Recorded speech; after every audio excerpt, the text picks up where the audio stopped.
everybody. Welcome. We're so happy that you're here, and we thank you for that. And there's Brian. There's the wet noodle. Oh, wait a minute. Oh, wet noodle. No, wet wood. And it's no wet wood, not wet wood. We don't want wet wood. We want wet. Whoa. whoa. No wet wood. It's like Charlie Brown's friend, you know. Whoa. Welcome everybody. It's Tuesday, day number 2 of here we go. Day number 2 of the topic of the week. Yeah, and choices while facing resistance. Wow, did we? I just need to look who's here. It is. Oh. I need to acknowledge everybody first and foremost, for being with us day in and day out. I mean, yesterday as I was going through the comments and liking stuff and loving stuff and just really connecting to our community, that we're truly blessed. And Lynn or I know she won't resist me saying this, but this show is not anything without all of you. So we just love all of the comments and everybody on the journey with us, and they tune in and they take time out of their day, which is beyond belief, that you'll carve out some time throughout your day to be with us. So thank you. And anybody catching the replay, we're truly grateful you're here with us. Yeah, and that's why I don't say it enough to you guys. That's why I said here, we're so happy to be with you and everything. Yesterday I did some self-care and I had a bunch of stuff going on, and I saw some of the little comments and pictures you were putting up there. Oh yeah, those were awesome, those screenshots. Yeah, I was like, oh my gosh, I got to get back to this. So it was just really humbling. And a winning combination, as Charles Coachman would put it. I want to, oh my gosh, lip-lock greetings. I want to thank, I want to thank all of you guys for being here. You may have seen what I posted on my Facebook wall, and I want to first acknowledge my sister-in-law being here. And I kind of, I knew it was coming. I just didn't realize the date. And, the thing is my brother is, he's one of my biggest inspirations, and he's one of my biggest inspirations for a lot of reasons. And I wanted to share, and I shared really quick with Brian what I was going to do, but I want to share with all you guys something. And I want to I just feel like it goes with our topic as far as you doing you and choices of facing resistance. My brother was a very passionate musician, and he spent some time here in Montana, and then he went to Florida. But my brother's done Carnival cruises. Actually, he was in Star Search 1987, got runners up for singing Lady. I mean, just an amazing guy. Okay, but let me move things forward for you. 2 years ago, I decided to spend time with Jules on Mark's birthday, and I was over her house, and we were having dinner and everything, and then she gets a message that, Facebook Live. And I recorded this recording. You're going to see it's kind of shitty because it's a recording of a Facebook Live on a phone. But let me just set this up for you. My brother Mark, he went to different establishments and literally told them, look, if you want a good place for people to keep coming back and having music and entertainment, you need to hire me and you need to build a stage. And he did this many times. And he was very successful at that because he was so good in many things. But let me tell you, this is the cool thing.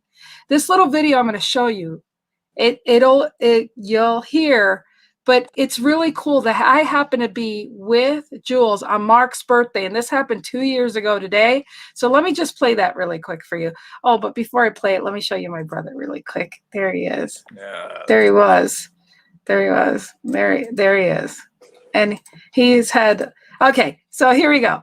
So here's this. So tell me when you're on there, we'll all say hi to Jules. You're on? Point over to the crowd there and say, hello, Jules. I love you. Those are all the people that came. And, wow, that's a lot of them. I didn't know Mark knew so many people. But he knew Nick. He became good friends with Nick. Became good friends with all of us, I believe. And, oh my God, I cannot believe you decided to put this stage in his name. Here, take it. All right. How are we doing tonight, guys? So tonight, before we kind of decided to do this, Mark was really instrumental in, the community and music and, uplifting everyone he ever knew. So I met him over at Burger and Beer Joint. He came in and just kind of took over the music and wanted to get music in that place. He got a stage built. Rebel built that stage. It was awesome. Such an awesome stage. And he really got me super involved in planning events and, just kind of taught me a lot about music and uplifting people, and he just has such a positive vibe on life. So when we lost him, it was heartbreaking to the community and to everyone. And Julie, we love you so much, and this is for you. And so this is the plaque that we had made for Burger and Beer Joint. I'm gonna send this to Julie, and we're gonna get another one made for him here. So this is for, and the craziest thing, when we decided to do this tonight, I did not realize, but today is Mark Anthony Roman's birthday. So crazy. Yeah, right? So he's here with us tonight in spirit, and all of you here, thank you guys so much for coming tonight. And I just want to read what we put on here. I found this quote a long time ago, and it really made me think of him. And so it says, I play the notes as they're written, but it's God who makes the music. And I think that perfectly sums up Mark Anthony Roman and everything that he did for all of us. So let's give it up for Mark Anthony, guys. Thank you guys so much for coming out tonight. Love you, Jules. So I'm gonna live? Yeah, live. Okay. We're going to pull this song out a little earlier than we normally do because this is only fitting. And Mark Anthony was a veteran. We're all veterans up here. So I found out that March 29th they made it Vietnam veteran. Okay, so you get my point. Thank you for letting me share that with you guys. I just want to say that truly, you guys, 2 years later, okay, he's gone, but not forgotten. If I can only do a little bit of that, that's what I look up to, okay? And that's where my passion and my heart's at. There's just so much resistance in life. And my brother Mark, being Puerto Rican, he was darker than me, so that made it hard. I mean, Mark, he did a lot to stand where other people didn't stand, and it's just, he was one freaking amazing guy, and misunderstood a lot of times, and just a lot of stuff. And so I'm just really excited to say that when you do the choice of facing resistance and conformity, Mark loved, his passion was music, and he touched people's souls. And that's once, where music wasn't, he just felt like he had to be there. And so, there was a lot of people that, I could go on, and I will through all of this, but all I can say is that realize that he did follow the beat of his heart, and that was music. And it made an impact. Whatever your passion is, whatever you do, it's really to know that in order to get through some of the things that we went through in our life, music was his scapegoat. He always focused on what made him feel better, not what made him worse. And what do you think gets in the way? What do you think gets in people's way? We just live into the stories that we used to live in instead of realizing that we can make new ones. And, that's why I think it's great. I mean, like when I realized that, I changed my name. I mean, Mark is up to the day he died. I mean, he called me Eileen, but he's the only one that could call me Eileen, and I was cool with it. you know, and he tried to call me Lynn or whatever, but other people that would say that, you know, I couldn't definitely, you know, feel that way. And so I'm just saying that you have to do whatever switch you have to turn to go forward and not look in that rearview mirror. You've got to do it for yourself. Well, let's You give know? everybody some ideas about how to do that, because it's until we bring it on the court, you know, and obviously it's going to be different for everybody. It's like let's dig deeper than the conceptual. Yeah, right. Well, the thing is, you know, and thank you everybody for your comments. I really appreciate it, you know, and yeah, he's had 4 stages, and you know, so yeah, I thank you guys all. We love you being here. Ray, Larry, Michelle, Michelle's here. yes, I just, but yeah, you know, it really comes down to like cry, grieve, you know, feel the feelings of that, but realize, always know life is happening for you, not against you. We all have tragedies in our life. We all have things that hit us, break us down to the core. We have that. But you got to remember, sometimes you're just the audience watching it happening to somebody else. Right. Then sometimes you're not the audience. You're the show. Right. And so you got to realize that now makes you feel, when something hits you that you didn't realize hit somebody else, like missing a sibling or a parent. You saw your friends losing parents. You're like, oh, I'm sorry. But then when it hits you, you're like, oh, shit. I had no idea. Yeah. So when we have these things happening, we realize that gives us another experience in our tool belt to become more humble, to become more empathetic, to be able to say, I'm here for you. Because sometimes we think we're here by ourselves. We don't realize Absolutely. that we're not by ourselves. Right. You can choose to be by yourself, but you don't get any better or anywhere without having But people surrounded. Depending on what people are dealing with, though, they don't know that. No, right. But that's what needs to be said and known more. People, and how do we do that? And that's why an extrovert or introvert is coming out.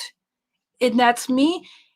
That's why I'm putting more voices to us people that don't speak about this shit. We talked about yesterday how it's great to see more vulnerability, but if we don't tell our personal stories to make other people feel like, oh wait, she knows how I'm feeling. When you realize you're not alone by the people that are willing to tell their stories. I was 41 years old before I could tell anybody what an uncle did to me. But if it wasn't for the people that said that before me, I wouldn't have thought that anybody wouldn't understand. So it's truly, really important. You could be you. You're not the situation you've been in. That doesn't define who you are. It doesn't make you feel worthless, dirty. All these things I've felt in the past. You're not any of that. Let it go. That's why I'm always about love and let it go. When everything else sounds whatever, just love and let it go, because that's nothing. We all have the same stories. So when you realize that you can desensitize the fact that everyone goes through things. Brian, you and I don't need to tell each other's dirty secrets, but when we can feel like we've been through things, right, that's where the connection of love and understanding comes between us, because we don't care about the shames we carried. Instead, we're just going to love each other because we understand we carried the shame. So when you can be around the right wood, no wet wood, but the right people that can love you and care about you, you're going to see that. But get out of the shit. Don't stay with the freaking victim mentality anymore. That doesn't serve you. It's like, what are we going to do with this now? I just told a girl who's going to have a seminar that if you're going to have it for survivors, women survivors, child abuse, or this shit, can we not have stories? And I'm going to start being real, but can we have stories when we get our people together? Let's not reenact and talk about the freaking stories no more. Let's talk about where did we move on from there. That's why my show is love, live, love, and let go out loud. You let go and then you can live in love. So I'm saying to you truly and sincerely that if you start going and saying, yeah, I got dirt. Yeah, I got shit. Let's go. But where did we go from there? Well, I'm 55 years old and I finally realized that all the shit doesn't matter. I wish I would have realized my value without everybody else. I wish that I didn't have to play the victim. I wish I didn't have to feel like I couldn't tell people my voice. I wish I didn't and then there's situations where you feel like you're standing up, Brian, for something or for someone, whether it's for disabilities, mental illness, sexual abuse. The freaking list is long. But when you sit there for a minute and you use for a voice because God tells you, you know what, people need to realize there's other ways to do things on this earth, and the fact that I have to say, well, yeah, I'm a victim, and this is why I'm standing up. I'm standing up for the people that don't have a voice right now. And I'm saying that you need to look at things a different way. And we should talk about from there where you move on from there. And we should go on. It shouldn't be about being stuck in the old stories. Our lives are all chapters, but remember, your next page is blank. Yes. And you write your next chapter. Yeah. So what I'm saying is having more vulnerability to make other people, when you realize you can take your shame and put it in front of you so that nobody could use it to blackmail you or make you feel like shit, you have control more so than having given anybody else control. So this is why I think it's very important to just stand in your own truth and say, look, that was in the past. Even if you were the accuser or the bad person, okay, you were bad. I mean, you're talking to somebody here. I had to raise my brothers and sisters when my parents were out working and doing their own things. I had to take care of them at summertime. I had to beat the shit out of their asses with a paddle. Okay, that wasn't fun. I was mean because I knew they'd get even worse if I didn't do it. You know, it's just. But am I that person today? No, I'm not that person today. I have to forgive myself, you know, and I did. But, you know, I have one sister who hasn't forgiven me for that, but I can't do anything else about it. But I move on and I do good. That's all I can do. Right. That's all I can do. And that's what anybody else can do in their situation. Look at it, assess it, and say, go on. And say, what can I learn from that? You know, and do better and stop other people that are in that vicious cycle of beating their kids or doing this or that or whatever, you know, like take the experiences you have and turn them for the greater good and what you've learned. How do we do that though? How do we do that? Yeah. There's because it's great information, but it's like the how, the juice, the action, the recovery, the moving on. You move on by realizing it starts with who you surround yourself with.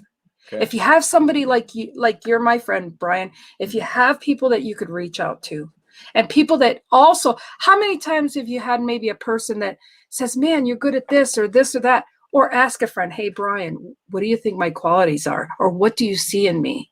Can you help me out here? I mean, just take and be nice to yourself. First, forgive everything and say it's okay. You don't need to go tell everybody right away what you've been through or whatever. Just stay silent, be by yourself and give yourself, okay, you're forgiven, you know, go on. I mean, what specifically do you want to hear from me as far as, see, like it's sad. My brother never knew the impact he made on other people's life. And it's true. A lot of people that also commit suicide don't know what they've done for their life because they keep it inside.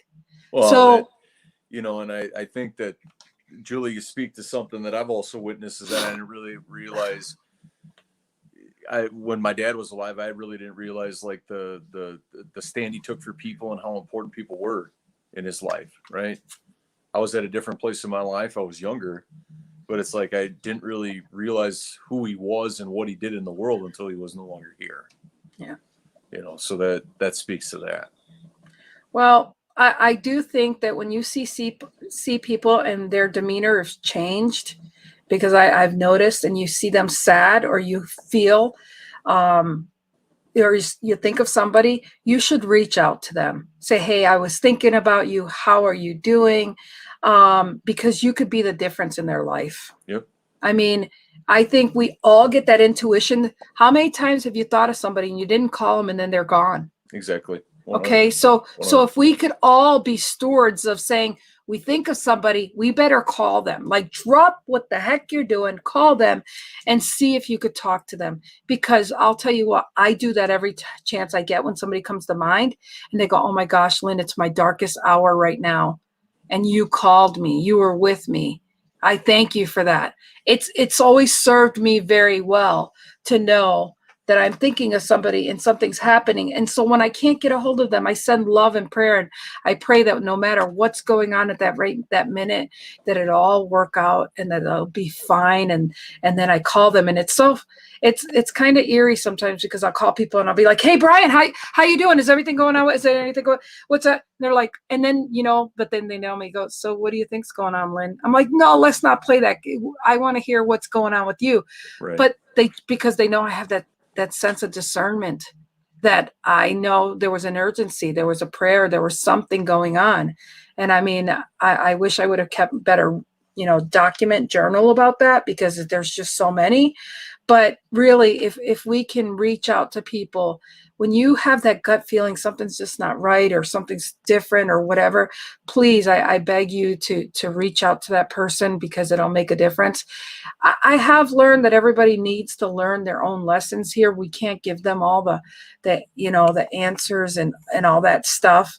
But I think it just, now, let me ask you this, because I just been in the heat of moment of, so when you ask where we change, are you asking me for me or as a whole for other people, to help other people? As a whole, because I really want to carve it out, like for everybody is like, and obviously whatever everybody's dealing with that's watching is going to be different. Right. Yeah. But it's like, it's one thing to know where they want to be and should be. It's another thing to know how to get there. Right. And have it take every part of their being to actually feel like they can actually do that. Okay. So with that, I mean, obviously overcoming and grieving for, your brother and whatnot might be different than somebody that lost their job or whatever, but the feelings are the same regardless of the circumstance. Right. So the thing is that what I did with my mother and my brother, it's like, I tried to be really tough and not go there with memories. I tried not to. I was going to be tough and not, mourn and just move on because of all the other triggers, from the past. And then I started getting anxiety. I started getting the heart thing and this and that, like, because even though the head didn't want to think about the heart, are like, oh shit, I'm like, and truly my brother had a heart attack. So I'm like, I don't know if this is my heart kicking out on me, but the point is that your body somehow, whether it's your stomach, your gut, whatever, it's gonna react if you don't subconsciously, mentally figure it out. But you gotta just quiet the voices and just, after you grieve, but grieve. Don't hide the grieving, because I'll tell you what, hiding the grieving of my mom, I gained 50 pounds after my mom. And my brother, oh my gosh, that's where I gained the extra 50 pounds that I've been struggling the last couple of years. Mm-hmm. And so what I'm saying is it will come out one way or another. Weight, addiction, it will come out.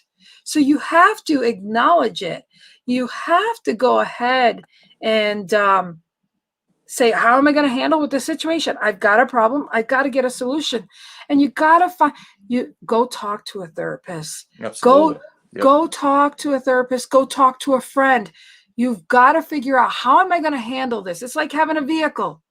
Okay, you got the engine light. You better figure out what's going on with the engine, the body, before you can fix it. So I highly say quiet time, self-development, but whatever. Do look for stuff of inspiration.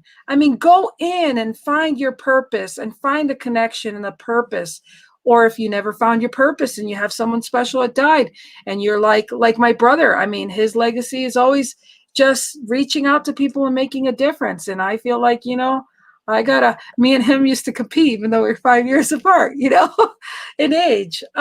So again, it's one of those things that, COVID has made people realize that you lose people and death and, the impact in our life. So while you're sitting here and you have all this quiet time, don't look at it as a a dooms thing. Look at it as a blessing that you have time now to reshape what you want to do with your life and how you want to leave your legacy.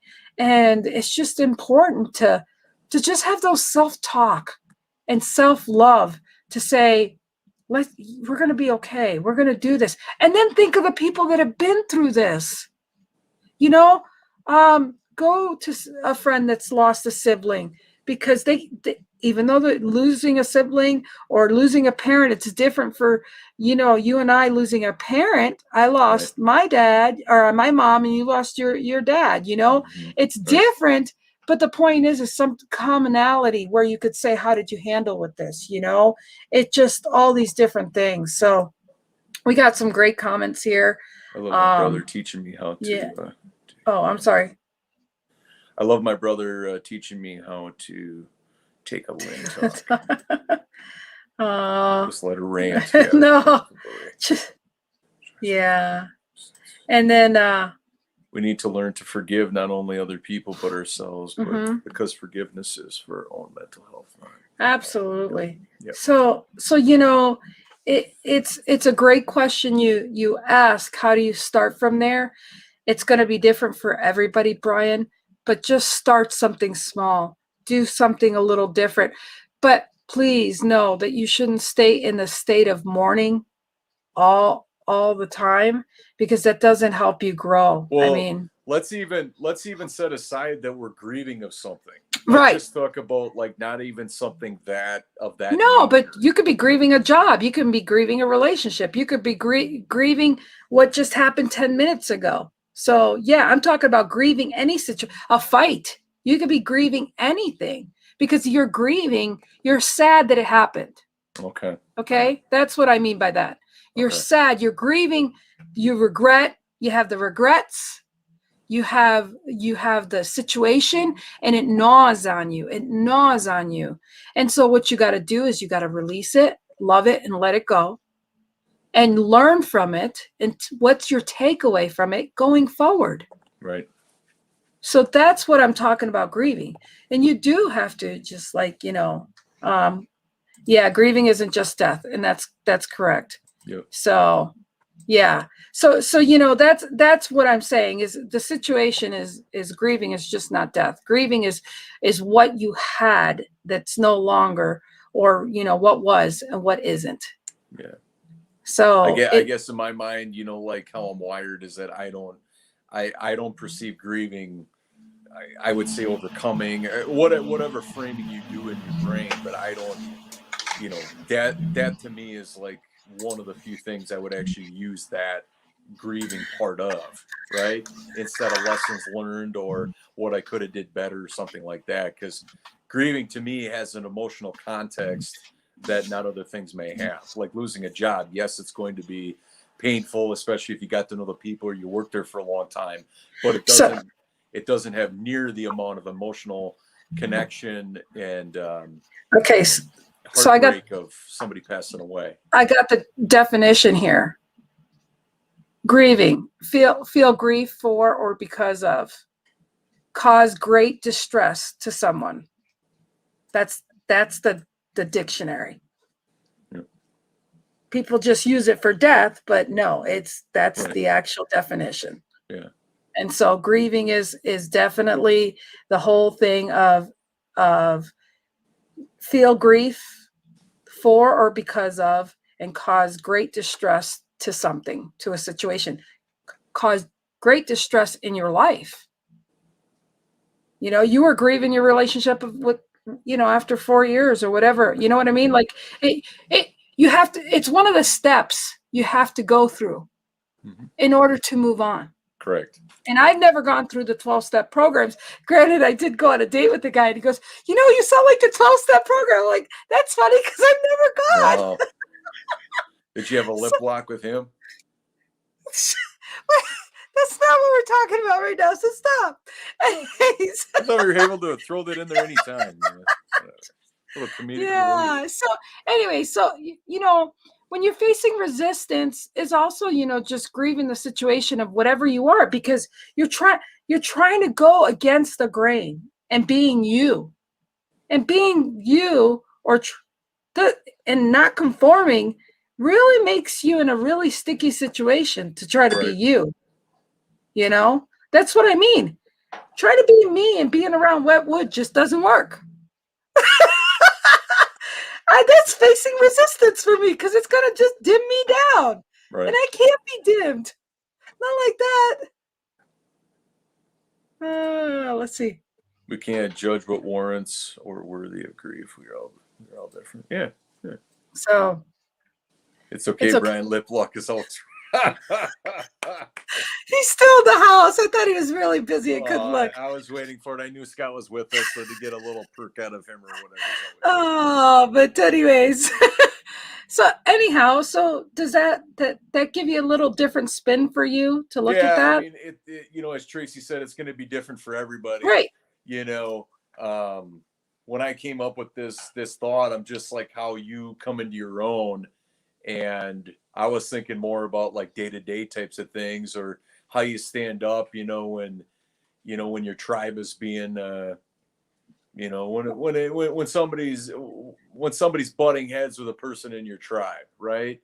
Or when you're a part of a group of people or something like that, and it's just like, okay, you'd rather say nothing because what you're going to say is just going to get, lost in the weeds, or it's going to be misconstrued, or if you feel like you're one in many, you know what I mean?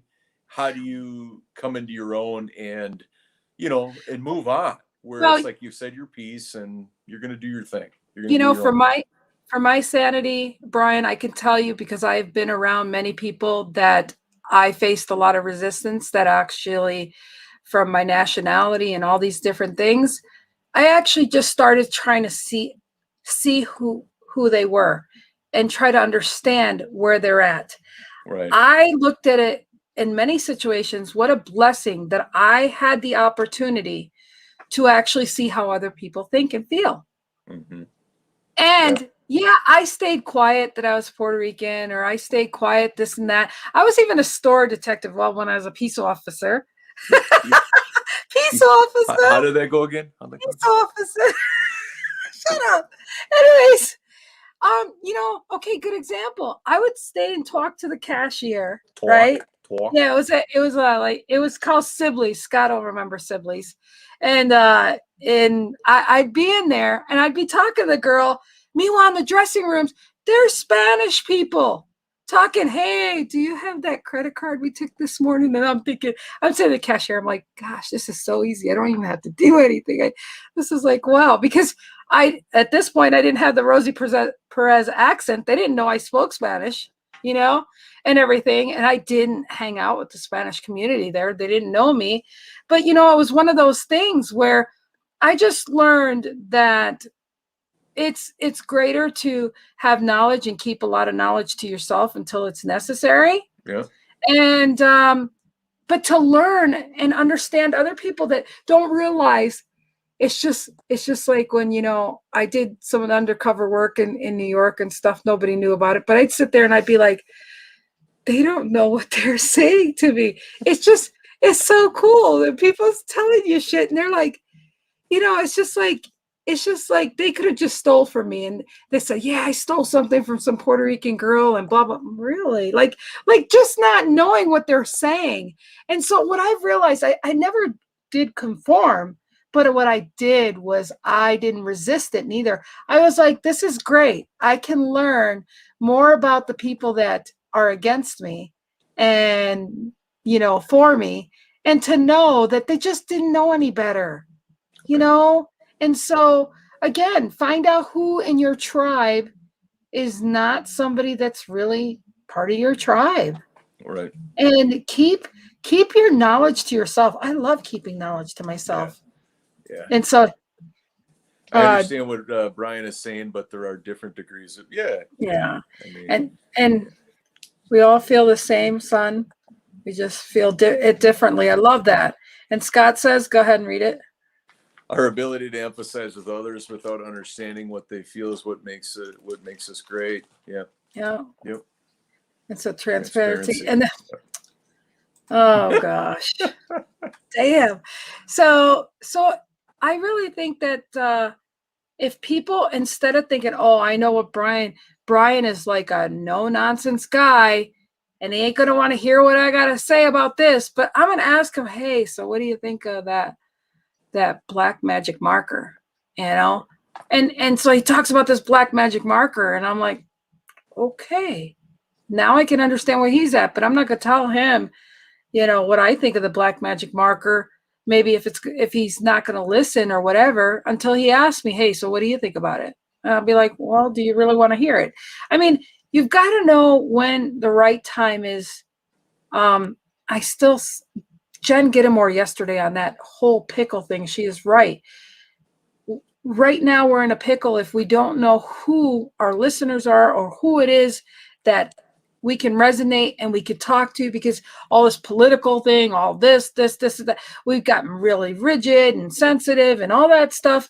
Not getting political here. All I'm trying to say is that if you have a connection with somebody, energetical, a loving relationship, a true loving relationship will never judge and never let something like politics or this or that break them. Then I think that's the blessing we have right now, Brian, because you and I are so different, but yet we're the same because we love each other unconditionally.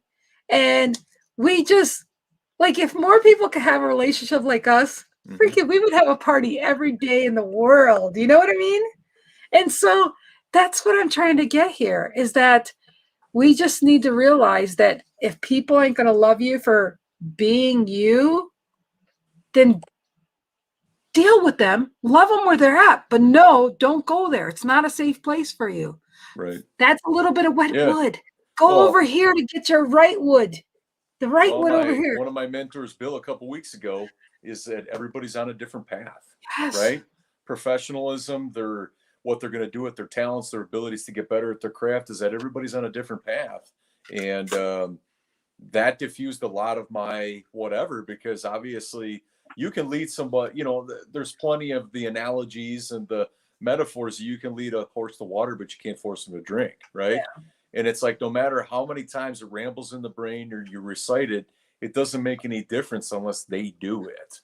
Right. Now, is that if they don't try it and they keep coming back with the same outcomes of where it didn't work, it's just like eventually you say your piece and you move on. You know, that they have to take some ownership of it if they want the outcomes that they say they want. Well, you know, I've been putting a disclosure in my mouth lately and it's working, but I'm just because this is how much love and let go means to me.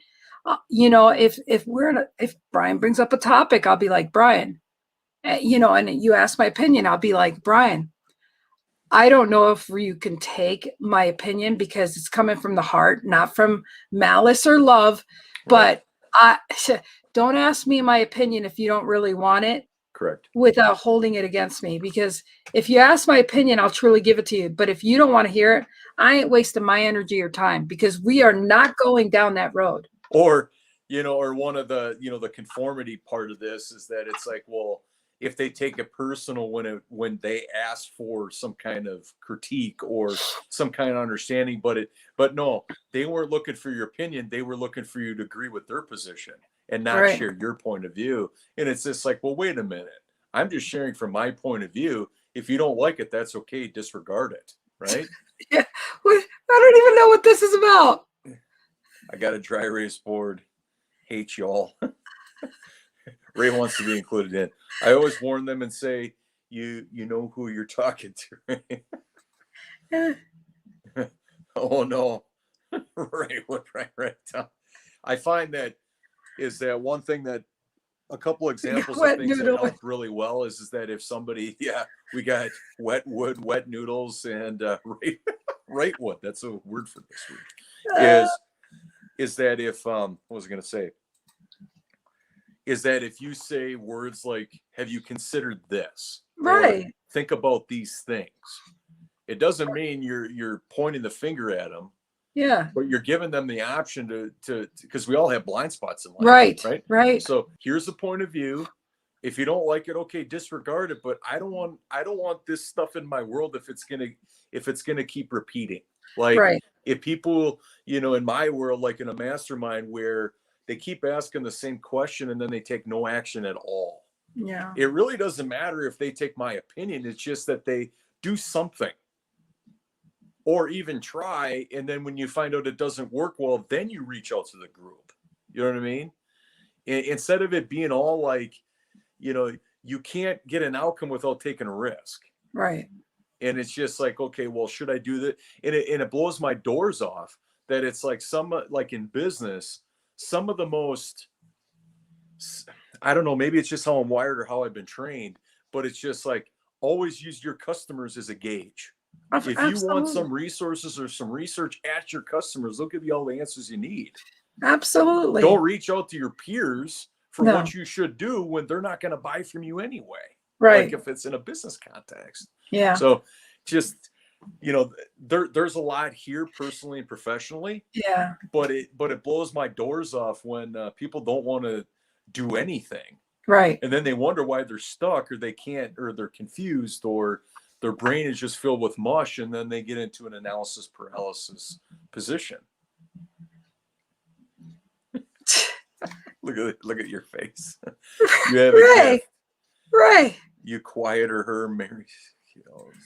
No. It's because Brian and I just understand each other. It's awesome. Like we just get it. And I'm not a conformist. I'll speak my mind, but I think I have done a lot of work ever since hearing my mentor share that with me. It's just like if it's not something that if you identify that your path is different than the masses, you just kind of disregard.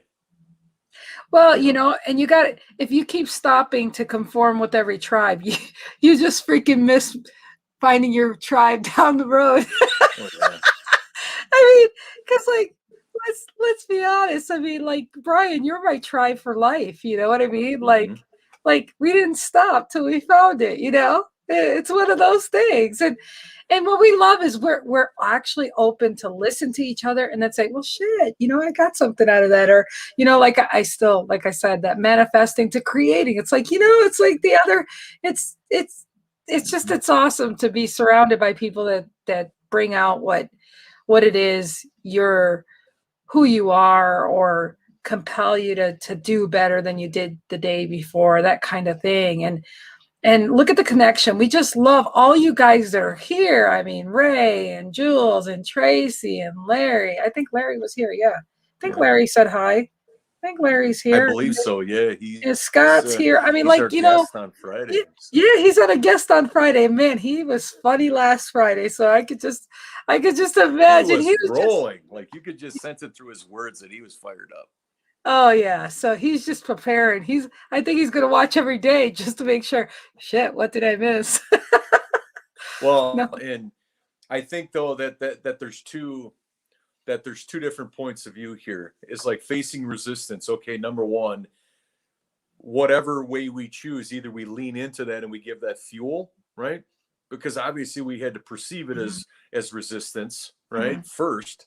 And we either fuel the fire on that because we want to stir up something in others or try to win another person to our viewpoint, or you've had enough and you move on your merry way and you put your mental and physical resources in something else. Well, you know what they say about resisting, though. Whatever you resist persists. Correct. So therefore, looking into resistance is a good thing to say, okay, I'm going to get more comfortable out of my comfort zone to not resist, because this is going to persist. And finding a way, pivot yourself away that it doesn't, it's just like, a hangnail or something, it's going to keep get caught, if you don't fix it, it's just going to keep resisting and keep gnawing at you. And so it's one of those things where you need to clear out those areas in your life where you do have that resistance, because you're going to keep getting more of it. I guarantee until you learn how many times you got to walk and hit that wall and realize, Rover or whatever, Hoover vacuum, you got to like turn around. Vacuum. Yeah, the iRobot. The robot, whatever. you're at the corner, turn your ass around and go somewhere else. It's just, it's going to go somewhere else. It's going to manifest in your stomach, your head, your mind, your heart, your health. It does affect it. It's, it's one of those things where you just need to realize that ignoring the inevitable or ignoring whatever kind of grieving per se of a situation or stress, you need to realize that until you handle that, it's going to handle you. Mm-hmm. So you got to say to yourself, okay, how am I going to handle this shit before it attacks me? Right. So, well, and that's a choice, Exactly. But, and the thing is let's take that to health. You keep having a health issue or have a health problem like I usually have, and I have to keep an eye on my stomach and blah, blah, blah. I had 2 hard days there, but if I didn't turn the corner the third day, I knew I had to go to the hospital. I mean, there's just like, yeah. And so, but the thing is that, I'd have to say, Lynn, 2 days is about all I'll let that go, because I know that there'll be a point that if I let it go from there, it could rupture. My intestines can rupture and I can have a really big problem here. So, how much doctoring can I do for myself until I say, Lynn, that's, so I do push it to the edge sometimes, but I also know that, you, Lynn, do you want to die? Do you, is this how you want to go? Or are you going to get your ass up and go, Right. So, I mean, it's with anything in this situation, how bad are you going to, like the relationships when you first start dating people, the same thing. You're facing resistance at the beginning of a relationship. Why the hell are you keep staying? Right. I mean, or you start a job that is not right for you, or you're talking to the wrong people, or this, and that. The problem is that you have that resistance. You're ignoring it. You go to conformity, and then from there, you get health issues. You get your life turning, whatever, and then you end up grieving. Yeah. Well, and then you question you question everything from your belief system to if you're doing it right or wrong and all of that. Vicious cycle, peeps. Vicious cycle. Yeah. And so it really, like they say, things come full circle. Yeah. So, cliches stay around for a reason. They don't just stay around just to say, let's just throw that out in the air for the heck of it. Yeah. I mean, I just, I know we're passionate about this because we just hope that people realize what they're going through and the stories we tell each other and that we tell ourselves, that we start believing. Yeah, there you go. And because I know, no, she, I don't know. I think this is a funny story to tell really quick. Jules is Jules. Okay. And, I met her here. Actually, she was one of my customers. She's been to one of my parties and stuff. I met her and then she met Mark, blah, blah, blah. Well, anyways, I think my brother moved to Florida or something. My brother was moving and my other brother, Phil, was moving. And he asked my brother and Jules to come over to help, move or whatever. Long story short is she decided, before we go over there, let's stop at the grocery store and let's go get some chicken and food for them and whatever. So she goes to the deli and she goes, my brother stays in the car and she goes in there. And then, and then while she's at the deli, there's this guy and he's in front of her with some younger person. And the guy kind of cuts in front of him and her and was like ordering all this stuff. And Jules was like, oh man, that guy's a New Yorker. I know he's a New Yorker. And she gets her food.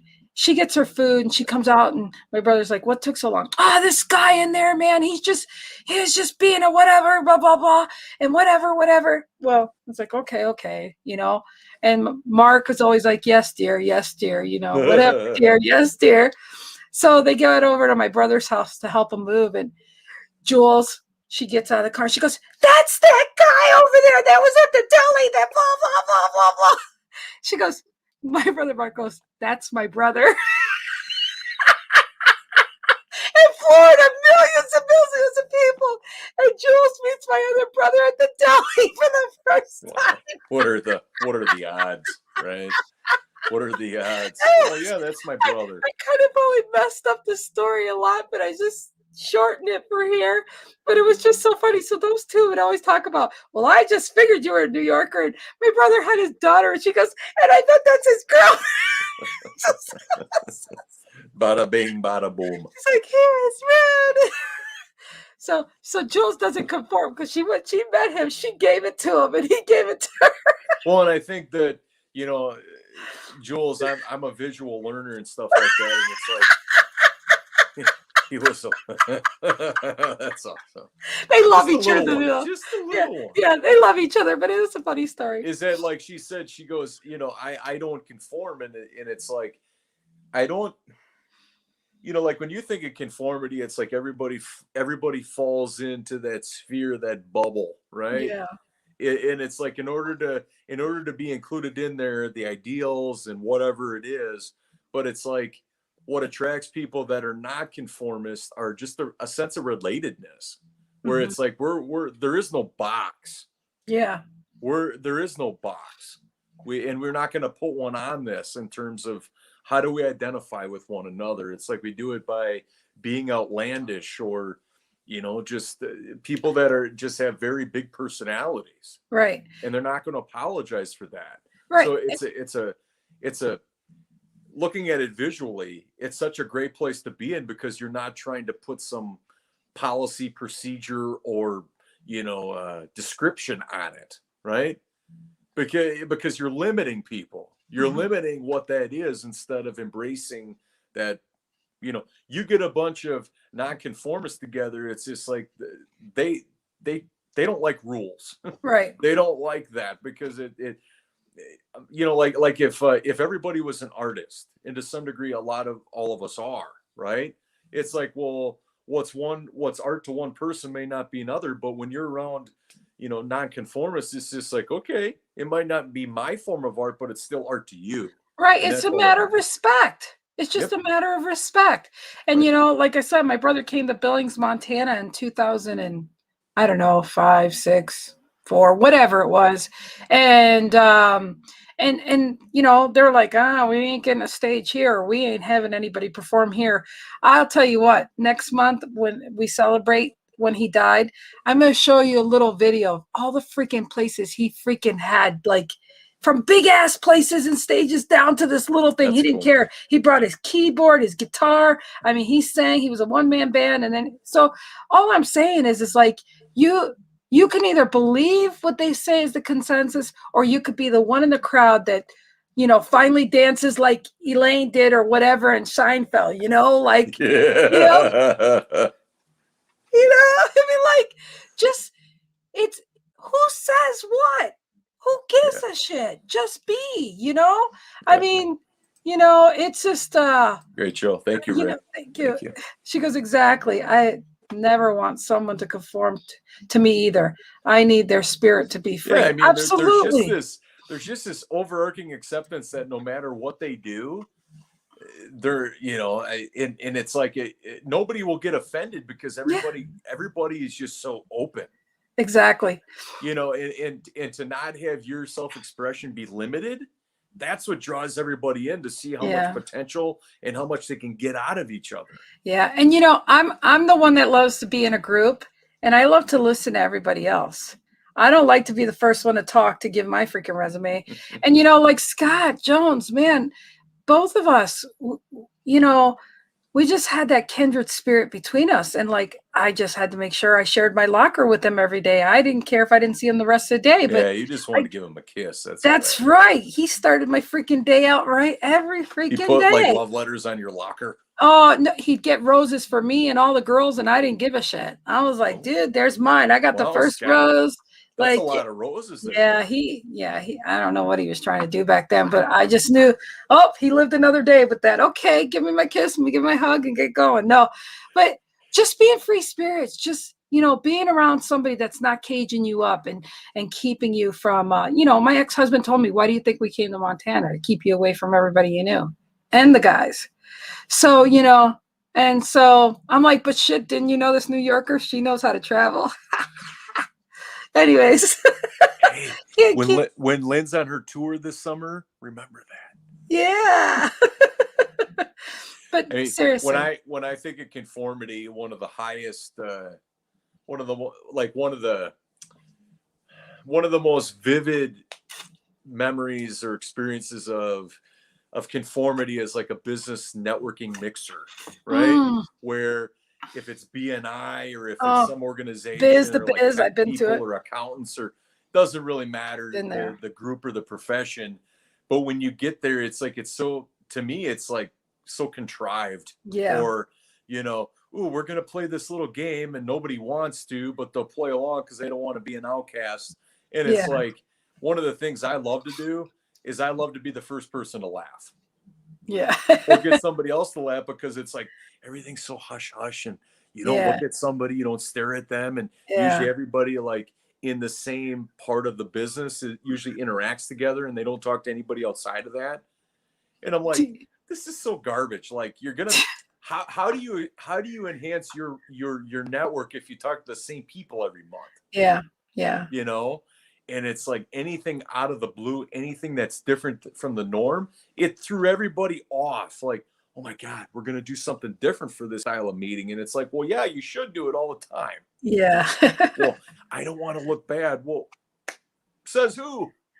You're just being you. You're being a human being. Yeah. If you Shoot. can't be vulnerable, I'm sorry, but that's a pretty disappointing existence. I like to be the first one to laugh at myself before anybody else does. I'm like, hello, McFly. Well, and I'm glad you said that, because how many people in life, they bring out their true self-expression when somebody ignites it.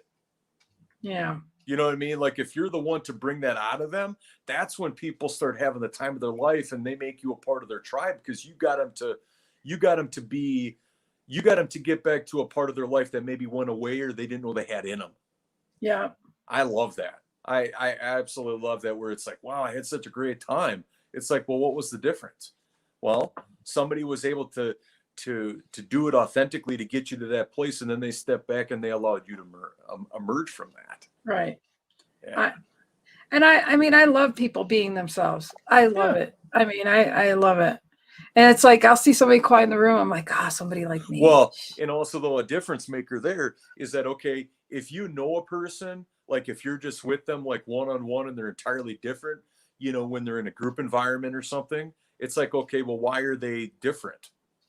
Why can't they just be themselves the same time all the time? Yeah. You know, obviously, if it's work and politics and all that, I get it. I don't really understand it. But if you're just interacting, you know, you're having some snacks and maybe a beverage or two, and you're just hanging out, that's got to be exhausting to try to appear different for different audiences. Yeah. Well, put it this way.